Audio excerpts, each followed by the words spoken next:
चलो दोस्तों इस वीडियो को स्टार्ट करते हैं। तो सबसे पहले तो ये बताना चाहूंगी कि जैसे आप लोगों को भी, आप लोग इस चीज के बारे में ऑलरेडी अवेयर हो, कोविड-19 एक वायरल डिजीज है जो कि ग्लोबली करोड़ों लोगों को आज तक इफेक्ट कर चुकी है एंड जिसकी वजह से बहुत सारे लोगों की जान भी गई है एंड बहुत सारे लोग इसके साथ रिकवर भी हुए हैं।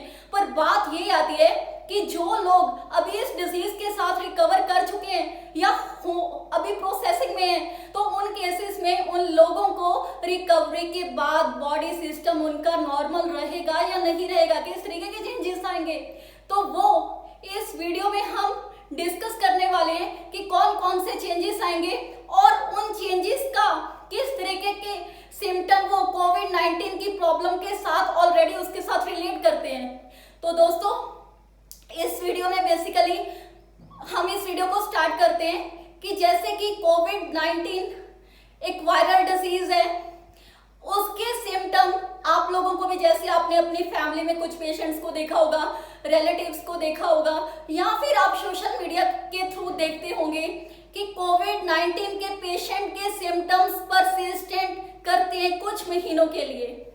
कुछ महीनों के लिए कोविड-19 के सिम्टम जब परसिस्ट करेंगे वहीं पर ही रहेंगे, रिकवर हो रहे बट सिम्टम उसी तरीके से बने हुए हैं। तो इस चीज के साथ क्या हो सकते हैं दोस्तों, 2-3 मेजर ऑर्गन्स हमारे डैमेज हो सकते हैं जिनका बॉडी में इंपॉर्टेंट रोल है। वो कौन कौन से ऑर्गन है? Brain, heart and lungs. जिसके ऊपर प्राइमरी इफेक्ट होता है वो है लंग्स। और सबसे पहले हम अभी ये डिस्कस करेंगे किस तरीके से ये डैमेज होते हैं और डैमेज होने के बाद हमारी लाइफ कितने पॉसिबल है, कितनी पॉसिबल नहीं है। तो चलो देखते हैं। सबसे पहले हार्ट पर हम कुछ ना कुछ एक्सप्लेनेशन मैं इसके ऊपर दूंगी कि किस तरीके से हार्ट हमारा इफेक्ट होता है एंड इफेक्ट होने के बाद फ्यूचर में हमें कौन सी ऐसी कंडीशन आ सकती है जिसके साथ हम एक लाइफ थ्रेटनिंग कंडीशन में पहुंच सकते हैं।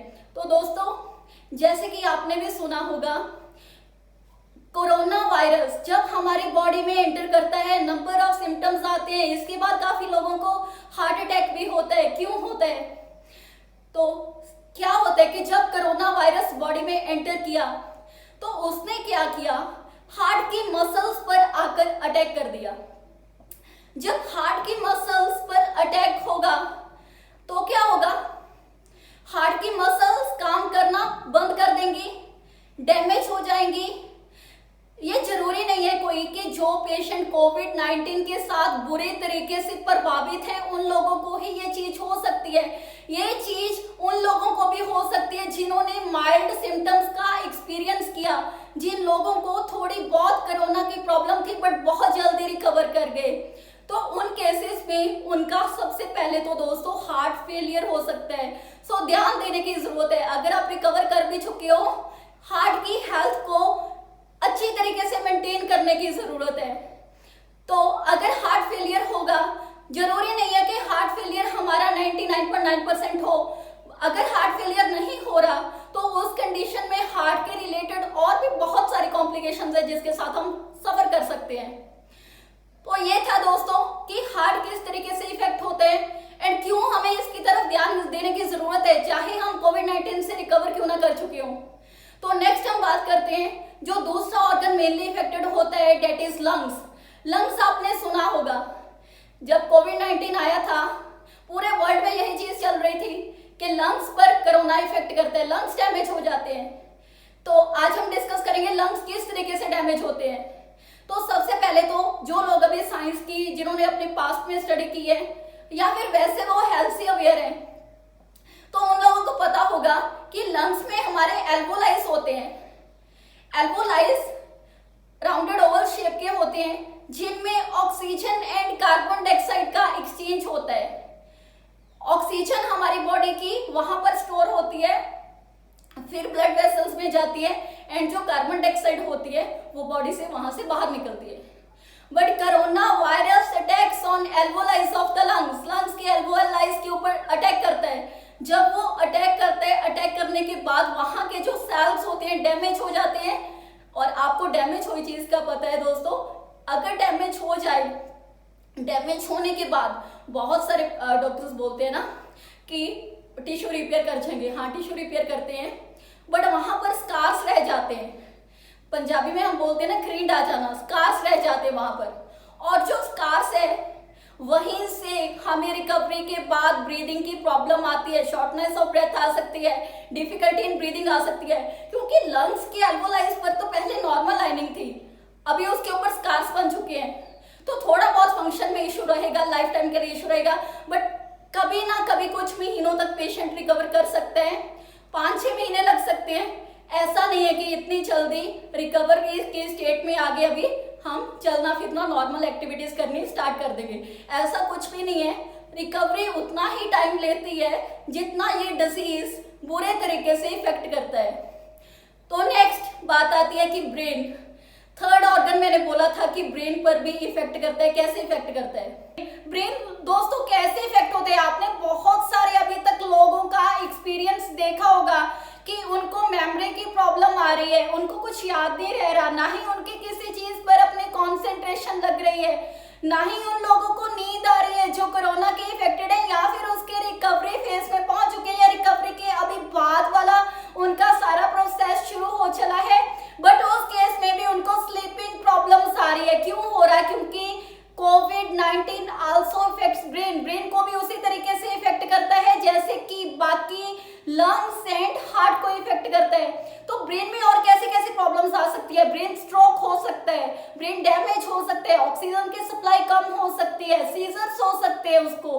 तो इस तरीके की मेजर प्रॉब्लम्स उसको रिकवरी फेज के बाद भी आ सकती है दोस्तों। तो इन 3 ऑर्गन्स पर मेन हर बंदे का हेल्थ, इन 3 ऑर्गन्स की हेल्थ पर हमेशा ध्यान रहना चाहिए अगर आप रिकवरी फेज के बाद भी अपना जो नॉर्मल लाइफ स्टार्ट कर रहे हो, क्योंकि इन 3 ऑर्गन्स का अगर कोई ना कोई डिस्टरबेंस कोविड-19 की वजह से फ्यूचर में भी आ रहा है तो तब भी आपकी लाइफ को खतरा हो सकता है, 100% खतरा हो सकता है।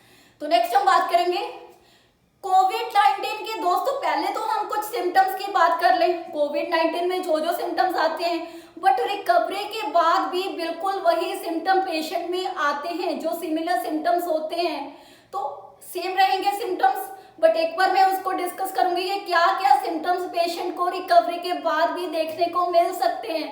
सबसे पहले तो कोविड एक कोरोना एक वायरस है, वायरस की वजह से आपको भी पता है जितने भी दुनिया में कीटाणु हैं, बैक्टीरियाज हैं, फंगस हैं, बट ये वायरस है, वायरस की वजह से भी फीवर, हर कीटाणु की वजह से इंसान को फीवर होता है। फीवर तो पेशेंट को रिकवरी के बाद भी फेस करना पड़ सकता है। फैटीग क्यों रह सकती है? क्योंकि देखो वायरस ने अभी मसल्स को भी इफेक्ट कर दिया, जॉइंट्स को भी इफेक्ट कर दिया, बंदा भी नॉर्मल एक्टिविटी को करने के लायक ही नहीं है, उसकी बॉडी कुछ इस तरीके से है कि बिल्कुल उसकी जो शरीर में बिल्कुल जान नहीं है, तो बंदा भी वर्क कैसे करेगा? अगर हाँ थोड़ी बहुत ही नॉर्मल एक्टिविटी को कंटिन्यू करता है, उठना बैठना स्टार्ट करता है, थोड़ा बहुत चलना स्टार्ट करता है, तो उसको इस टाइम भी आपने देखा होगा बहुत दिक्कत आती है। किस तरीके से वर्स फैटीग होती है, तो उस केस में क्या होता है कि रेस्ट भी वो पेशेंट कर ले, फिर रेस्ट से भी वो फटीग का असर नहीं जाता, बंदे की थकावट नहीं निकलती। तो इस गंदे तरीके से मैं बोल सकती हूँ कि फटीग इस गंभीर तरीके से इफेक्ट करती है।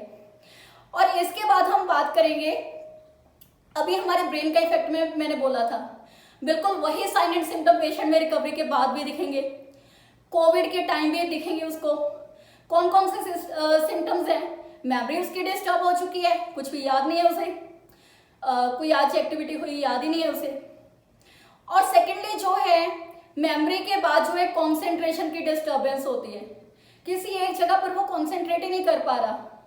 और तीसरी चीज स्लीप डिस्टर्बेंस है, उसे नींद की प्रॉब्लम है, नींद ही नहीं आ रही उसे, तो इसके बिना उसको स्ट्रोक भी हो सकते हैं, ऑक्सीजन सप्लाई कम हो सकती है उसकी।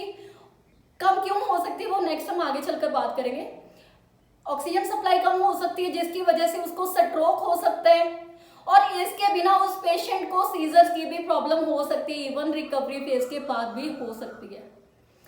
और दूसरी चीज आप सबने सुना होगा, स्मेल टेस्ट चला जाता है कोविड में, और रिकवरी के बाद भी कभी भी पेशेंट को ऐसा फील होने के लिए मिल सकता है, स्मेल भी टेस्ट भी। और इसके बिना चेस्ट पेन उसे रह सकती है, मसल पेन रह सकती है। लंग्स की अगर बात करूं तो जैसे मैंने बोला था स्कार्स हो जाते हैं, इसके बाद भी रेस्पिरेटरी प्रॉब्लम्स की दिक्कत आ सकती है उसको, शॉर्टनेस ऑफ ब्रेथ रह सकता है, ब्रीदिंग डिफिकल्टी रह सकती है उसको। और हार्ट रेट की बात करें, हार्ट रेट तो रिकवरी फेज के बाद भी फास्ट हो सकती है उसकी, और ताकि ऑक्सीजन की सप्लाई वो पूरी कर पाए बाकी के ऑर्गन्स को। और इसके बिना मैं बात करूं ज्वाइंट पेन पेशेंट को रहती है, सीवियर ज्वाइंट पेन जिसको हम बोल सकते हैं कि बंदा एक तुरने फिरने के अभी लायक नहीं है। तो इस तरीके के इफेक्ट्स पेशेंट पर देखने के लिए मिलते हैं। रिकवरी फेज के बाद भी कोई ना कोई सिम्टम उसमें परसिस्ट कर सकता है, तो इसमें परेशानी की बात तो कोई नहीं है। बट अभी क्या है कि उस टाइम भी पेशेंट की जिंदगी को एक खतरा हो सकता है। उस कंडीशन में इन सभी चीजों को ध्यान में रखते हुए डॉक्टर के पास हमें जरूर एक बार कंसल्ट करना दोबारा से चाहिए। और इसके बाद हम बात करते हैं, बहुत सारे ऐसे एडल्ट्स हैं, बहुत सारे ऐसे चिल्ड्रन हैं ऑल ओवर वर्ल्ड में, तो उन लोगों को भी कोविड हुआ था और उनमें से बहुत सारे लोग अभी ठीक रिकवरी फेज में, बहुत सारे रिकवर कर चुके हैं, रिकवर करने के बाद भी कुछ सिम्टम देख रहे हैं, और बहुत सारे लोग ऐसे हैं जिनकी डेथ हो चुकी है। तो क्या होता है, चिल्ड्रन एंड अडल्ट्स में कैसे इफेक्ट करती है? मल्टीपल ऑर्गन्स की स्वेलिंग हो सकती है, यहाँ पर किसी एक सिस्टम की नहीं, मल्टीपल ऑर्गन्स इफेक्ट कर सकते हैं। तभी तो क्या है कि हम बोलते हैं कि रिकवरी के बाद भी लॉन्ग टर्म इफेक्ट्स इसके रहते हैं, लॉन्ग टर्म डिजीज रहता है, लॉन्ग टर्म इसका फंक्शन डिस्टर्ब रहता है, जिन जिन ऑर्गन्स की वो इन्फ्लामेशन कॉज करती है। तो ये था रिकवरी सिम्टम्स के बारे में, जो कि लगभग मैच करते हैं कोविड टाइम पे जो सिम्टम पेशेंट में आते हैं उसके साथ मैच करते हैं, क्योंकि कोई ना कोई सिम्टम उसको फील हो सकते हैं रिकवरी के बाद भी एंड रिकवरी के बीच में भी। तो नेक्स्ट हम बात करेंगे, अभी एक मेजर इशू है blood clots and blood vessels. आप सभी को भी पता है ब्लड वेसल्स की वजह से ही हम जिंदा है ना। अगर वो खून की सप्लाई करें अलग अलग ऑर्गन को, हार्ट पंप करे हमारा, डिफरेंट ऑर्गन्स को सप्लाई जा रही है, सप्लाई में क्या है, ऑक्सीजन एंड न्यूट्रिएंट है।